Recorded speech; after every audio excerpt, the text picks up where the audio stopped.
Hi BookTube! My name is Sarah and welcome to the Bookish Knitter. And welcome to a book haul. A used category romance only book haul. I don't think these are not all Harlequin novels, but they are all category romance. And I got a bunch of them last weekend when I was out shopping with my husband at the thrift store. I got a bunch. And I of course wanted to show these to you guys. And you've been asking for this video because I did mention, of course, last weekend in one of my vlogs that I had bought these books. I was going to get the video out yesterday on Friday, but, you know, life happens. So here we are. It's Saturday. Let's talk about some books. So these are in no particular order. These are the order that I pulled them out of the bag. So we're just going to go through them one by one. And truth be told, my friends, I don't remember what books I got because I bought them and they've been sitting in a bag all week. So yay, this is exciting. This is like new for me as well, you know, so this is fun. So right off and I've got them all like upside down for me. So the first one we have here, is an old Silhouette Intimate Moments, which is now the Harlequin Romantic Suspense line. And this is number 361. You'll have to bear with because I'm not wearing my glasses because I get the glare thing and I hate that. I actually, complete side note, have a eye doctor's appointment at the end of the month and I'm going to ask for contacts and I'm very excited about that. Anyway, this is Lord of the Desert by Barbara Faith. Look at that cover. Isn't that delightful? This is from 1990, I think. It's hard to read on the side because of the crack in the spine. 1990, yes. Doesn't say that it's part of a series, but the back. But look at that cover. Absolutely delightful. Next up, we have an older Harlequin romance. This is part of the First Class series that they had. Italy. We're going to Italy in this one. And this is False Impressions by Lucy Keene. This is number 3136. From July of some year, 1991. These would count for the retro romance readathon we're doing this summer, and this one would be lovely too for summer because Italy in the summer. I'm sure, maybe, I don't know. I have to read the book to find out. Next up, we have an old Candlelight Ecstasy romance. So these were also category romance. These were published by Dell. Way back in the day, and these are a lot of fun as well. I do not have as many of these in my collection, but I have some, and I'm slowly trying to get them. This is one of the ones, so there were two books here that, now, almost every category romance here is either $1.99 or $2.49. Absolutely, I will pay that. I still think $2.50 is a little bit high for some of these books. Like, my friend goes to the book sale at the library and they sell them for 50 cents or for $1, you know? I understand they are a for-profit organization, but come on, Value Village, like, slow your roll just a little bit. But then they had a couple of them that were $9.99 a piece. No, ma'am, I refuse to pay that. So I bought the book, but I may or may not have scanned it in at $2.49. I still paid $2.50 for it. I still think that's too much to pay for, but that's my opinion. But I was no way this is worth $10. I'm sorry, that's ludicrous. Because I'm pretty sure that their policy is, like, if you look at the signs, it says, like, something like, it's basically half the price or something like that. So if the book is $25, they have it for $50. I don't remember how it used to be like that. I don't know if it's still like that. But anyway, I'm sorry. I think somebody was just jacking up the price on this one. But anyway, so this is number 73, A Spark of Fire in the Night, fantastic romance title, by Elise Randolph. Look at that cover. Isn't that gorgeous? I don't always get the point of your articles, but you know what they say about athletes, he taunted. All brawn and no brains. And this one is from, oh, so they list all the books, like all the Candlelight Ecstasy romances. Sensuous Burgundy is number 32. Not all of them, only books starting at book 32. Interesting. And this is from 1982. Delightful. In response to your continued enthusiasm for Candlelight Ecstasy romances, we are increasing the number of new titles from 4 to 6 per month. Oh, that's fantastic. We are delighted to present sensuous novels set in America, depicting modern American men and women as they confront the provocative problems of modern relationship. Through the history of the Candlelight line, Dell has tried to maintain a high standard of excellence to give you the finest of reading enjoyment. That is now and will remain our most ardent ambition, the editors. So yeah, so basically in a way, these were kind of a response, because if you think back to the early 80s, a lot of the Harlequin books were still being bought or brought over, if you will, from Mills and Boon, which were all basically British set. The American romance line didn't come out until like around this time, I want to say. So I think this was kind of like the competition, like to say like, hey, we also have our own American set books, you know, and I think maybe there was not a war, but like definitely back then, like that was probably like the heyday of category romance. Like you had Harlequin and then you had candlelight romances and then you had, was it Love Swept? You know, like it was just the heyday back in the 80s. So, you know, but yeah, to find some of these old ones is just absolutely delightful. We have an old Harlequin design. This cover. This is Love Letters by Elise Camp. And this is number 207. Look at that. Again, it's these covers that kill me every single time. They're gorgeous. Like, I want to know what's happening. It almost looks historical if it wasn't for their more modern clothing. Like it looks, well, she could be she's kind of in like a dress shirt, I would say. Or it could be a shirt coat, like a shirt waist. What did they call that? Like the turn of the century, what she would wear. That could be a skirt and he's in like, you know, but with the horse and it looks like there's a buggy. Like, is this set in the past? I don't think so. And then right on the back here, like as if it's a response, America's publisher of contemporary romance. So this is from, 1985. 1985. Oh, yes, because this was Silhouette. So this was actually Pocketbooks owned Silhouette back then. This wasn't owned by Harlequin at the time. So again, going back to the heyday of category romance, you had Harlequin, you had Silhouette, you had Candlelight, you had, what did I say? Love Swept. Like there was all kinds of different stuff. And then Harlequin bought out Silhouette and took over like the Desire line and changed it to Harlequin Desire. Sorry about doing this. That really drives me crazy that all those ASMR videos where those like influencers take like their makeup and go, it drives me crazy. I'm just doing it because I have the nails and I haven't had nails in years and I'm very excited, or in a while. Anyway, that was a complete side note, but that's what I'm here for. I'm here for the tangents. So anyway, come for the books, stay for the tangents. So anyway, yeah, heyday of category romance. Other than like the medical advances, which I am forever grateful for and have saved my life, I would absolutely go back to this time period just to be like in a bookstore. Like if I could travel back in time for like just a week, I would want to go back to like the mid 1980s to being this age. Because I mean, I was alive in the mid 80s. I was born in 79. So like to be like an adult in like, you know, 80 to 85 or 86 and to go to a bookstore and to see all these on the shelves would have just been a delight. The next one we have here is a Harlequin historical. Or maybe it's just a Harlequin romance. Oh, I don't think that this is a category. Is it? It's not a category. No, it's not a category. Maybe it is. I have to look. Oh, it's got a map. That's always fun. This is Texas Vows by Kathy Gillian Thacker. One of the books in the McCabe family saga series. I thought it was a historical based on the cover. You know, like this is very much what the historical novels look like. And it said Harlequin on the side. I must have missed. Usually it says historical underneath. So this is not a historical. Like not part of the historical line, excuse me. Best-selling Harlequin American romance author Kathy Gillian Thacker shines in this very special McCabe family saga. So this, I will read this. I have it on my shelf now. It's a gorgeous, gorgeous cover.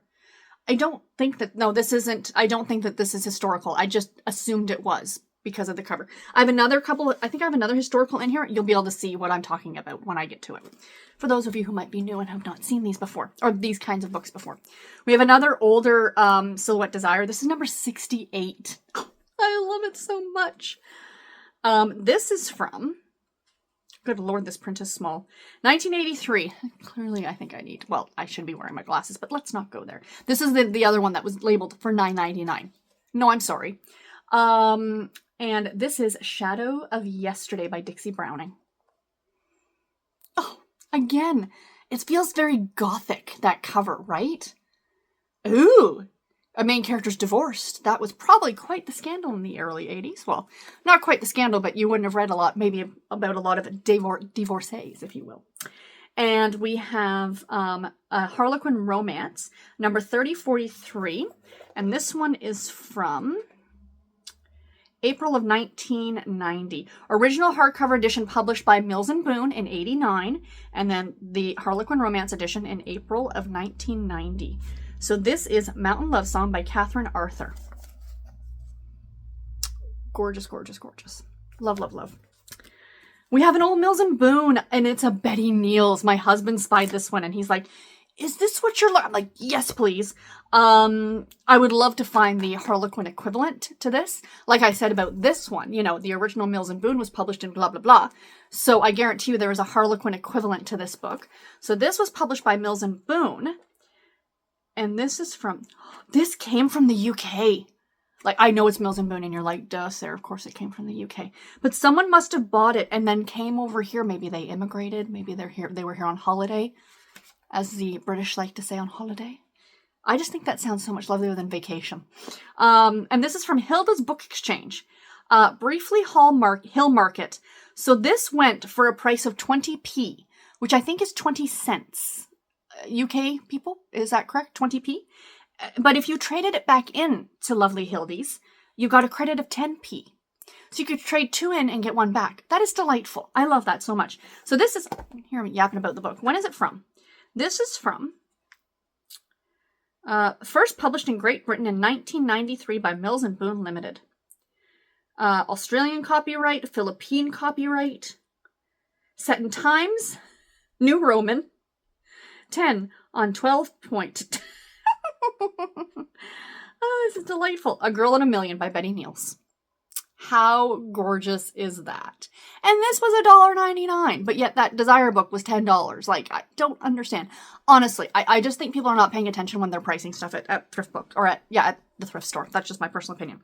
Another Desire, there was a bunch of Desire, so clearly, when I see a lot of one line, it kind of in a way makes me a little sad, because I think something must have happened to somebody. Maybe they got ill, or sadly passed away, or maybe just had to downsize and they had to get rid of their collection, and these were clearly some of their favorites. Excuse me. Been talking a lot. So we have, and I love the type. This is another one. This one actually might get read for the retro romance. This is from 1986. We have The Sand Castle Man by Nicole Monet, number 266 in the Desire line. Like, it's got a beach. That's perfect for summer. I love it. I really wish they wouldn't stick the stickers right over the back, but c'est la vie. It is what it is. I'm just happy they're not sticking them on the front. It'd be nice if they kind of put them here so you could easily peel them off like Thrift Books does. But even Thrift Books sticks. Anyway, we're not going to go there. I found an old Temptation novel. Now, I think I have part 1, but it doesn't say part 1. This actually says part 2. And this is very interesting. This is an editor's choice. This is a Harlequin Temptation, number 230 in the Temptation line. This line is long gone. This line left. Blaze came in. No, Blaze and Temptation kind of like piggybacked on each other for a year or two. And then Temptation ended and then Blaze continued. And then Blaze is gone since 2018. So this line has been gone for a while. But this is from 1988. And this is Dreams Part 2 by Jane Ann Krantz. Yes, that Jane Ann Krantz. For those of you who read romantic suspense books by her, that she still publishes. So yeah, she wrote for category, much like a number of authors. So yeah, like look at that 1980s hair. Like, delightful. Delightful. But like I said, Dreams Part 2. So I am, like, it's got to be a continuation. So I'm going to have to definitely read the first book. Like, let's just have a look here and just see. Because usually it lists the author's other works. 2 new books. Oh, so both books were published in the same month. So you got book 1 and book 2. Oh, that's fantastic. I'm going to have to hunt out book 1. Thrift Books, here I come. Next up. Okay, so here's an old Desire novel. This is stunning. Oh God, this is gorgeous. This is number 143. This is when they still put the numbers on the side. They haven't done that in a long time. And this is from 1992. We have The Desire by Patricia Hagen. Like, this is embossed, like, little problematic, the Confederate flag. clearly probably a Confederate soldier. This one might be a problem. But like, again, I wish they hadn't stuck the sticker here. I'm going to try and I'm going to see how easy I can get it off. Sometimes they come off easy, sometimes they do not. Oh, oh, oh. Talk amongst yourselves. I don't want to... Oh, it's coming off nice and easy. Oh, fantastic. It left a little bit of a... That's okay. I can pick at that. But look at the back. Like, the way the design, it's gorgeous. Refuge from the nightmare. Caught in the chaos of the Civil War, Belinda found refuge from her private... that's it. I don't care if there's a glare. I need to be able to read things. Okay. Hey, look at that. Caught in the cataclysm of the Civil War, that's that word, Belinda found refuge from her private battles in nursing the Confederate wounded. No comment. Here she could heal others. Again, this is from 92. Heather Graham wrote an entire series on the Civil War with Confederate soldiers. It is what it is. It was a different time. If not herself. But then the tides of war swept her into the arms of the one man who could breach her defenses and force her to trust again. There were only two things that Captain Ryan Tanner was certain of: that the war would be long and bloody, and that Belinda was both brave and fragile. What secret sorrows drove her to the front lines, and how could he convince her that she would be forever safe with him? So yeah, about a Confederate soldier. So it is what it is. It was a time period we cannot erase what happened in the past. We can learn from the past. And, you know, it's the glorification of it that I don't agree with. But again, this was written in 1992. And that's what people did back then. They wrote about stuff like this. And before that. Hello, Gone with the Wind. But anyway, next up, we have another Candlelight. But this is a Regency special. Candlelight Regency special. This is number 602. And this is from, it's got the green edges. I love it so much. And this is from 1980. And this is A Companion in Joy by Dorothy Mack. Gorgeous. Given the choice of wedlock or a debtor's cell, the dashing Nicholas, Viscount Trouville, agreed to marry a woman he had never met. Of course he would continue his scandalous affair with the flame-haired Cecile, Lady Montagu. Hadn't Catherine bartered bride-to-be overheard his plans for future infidelities before they even wed? She would make him rue the day he bought his bride, and the night he tried to melt her with kisses, but she was determined to do anything but fall in love with the rake she had wed. Interesting. Scandalous. And another Candlelight Ecstasy. This is number 86. And this is from 1982. We have Love Trap by Barbara Andrews. She was a social worker returning an abandoned child to the father he had never met. That done, Dawn planned to drive on to California and start her new life. Interesting. Another old historical... No, this is not historical. This is a Harlequin super romance. This is number 125 in the super romance line. Again, a line that's been gone a while. It ended the same time as the Blaze line, I think back in 2018, which would be like 7 years ago now, which is ludicrous to think about. This is from May in 1984. We have Never Look Back by Deborah Joyce. That cover. And then it goes all the way around to the back. This was the heyday, guys, of category. Like, honestly. And we have just one more, a more modern, if you will, historical novel. And this is this is from 2011, much more recent. And this is The Marshal and Miss Merritt by Deborah Cohen, part of the Cahill Cowboys series. Again, absolutely gorgeous.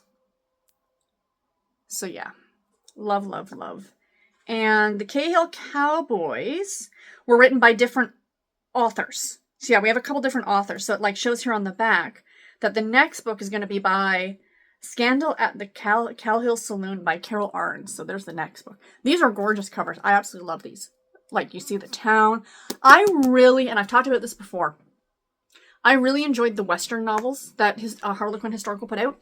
But I understand why they stopped. Like, I think, again, I've talked about this before, but for those of you who are new, number of years ago, I actually had the pleasure of being able to talk to the then, I don't know if it's still the same person, the editor of the historical line. And I asked her the question of why the Westerns ended, why they stopped producing them. Actually, there's one that's been published recently, like last month. So I don't know if they're starting to do them again, but just not as often. You used to get at least 1 or 2 a month. Now, like, this is the first one I've seen in a long time. It's maybe been even a decade. 8 to 10 years, I'd say. But anyway, she discussed it saying, like, the historicals are very, very popular overseas. Like in the UK, Australia, you know, the Mills and Boon, because they're republished or published as Mills and Boon as well. The problem is that for the readers in the UK and Australia, this is not a time period they're familiar with. The American West, right? This is very, like, Americana kind of an idea. However, to that, argument, we in America, I mean, there are some of these that are set in Canada, not as many, but some of the Western ones were set in Canada. We didn't live, I clearly didn't live through the Regency period. I'm old, I'm not that old. But we're not, that's not our history in North America, yet that is, almost all of what is produced as Regency, which is why I love seeing stuff from other time periods, why I really enjoyed that book that I read recently that took place in, medieval Constantinople. That was fantastic. I love seeing stuff like that. So the American West was quite a fun time period. And I think an argument could also be made for some of the older ones. Like, I talked about this one about the Confederate soldier. There was probably a lot of them published back then as well that didn't portray Native Americans in the best light either. Do you know what I mean? Those prejudices and stuff and, the way things change and what have you. So, although from the ones that I've read, I haven't found that. But I know if you go outside of category romance and you look at a lot of those old, 70s, 80s bodice rippers, they dealt a lot with kind of those, a lot of them were called savage something or other, where some woman was kidnapped by, you know what I mean? Again, not proper at all, but, that's what was written back then, and people ate it up. They loved it. Anyway, I'm not here to talk about that. I'm here to show off some lovely old books. Some not so old. But anyway, guys, that's what I bought. I am pretty happy with that haul. I got a lot of great books. And anyway, I hope you guys enjoyed this. And if you've read any of these, let me know. Is there any lines that you particularly enjoyed that are no longer published? Books that you loved reading back then? Let me know. And until my next video, everybody, take care and happy reading. Thank you all so much for watching. Bye, guys.